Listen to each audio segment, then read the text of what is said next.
குழந்தைகள் நீண்ட நேரம் அழுதால் ஆபத்து. குழந்தைகள் அழுவது தான் அதன் ஆரோக்கியத்தை மேம்படுத்தும் என்பதில் பலரின் கருத்து. ஆனால் குழந்தைகள் தொடர்ந்து அழுவதால் அதன் மூளை வளர்ச்சி பாதிக்கப்படும் என்று சமீபத்தில் ஆய்வில் கண்டறியப்பட்டுள்ளது.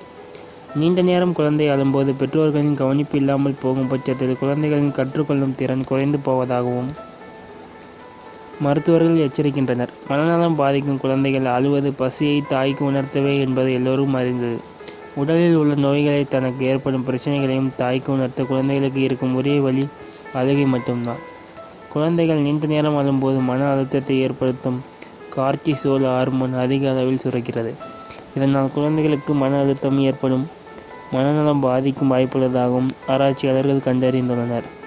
கற்றுக்கொள்ளும் திறன் 20 நிமிடங்கள் வரை குழந்தைகளுக்கு அனுமதிக்கலாம். ஆனால் அதற்கு மேலும் யாருடைய கவனிப்பும் இல்லாமல் ஓயாத அழுதால் குழந்தை மிகவும் பாதிக்கப்படும் என்று ஆய்வில் தெரிய வந்துள்ளது.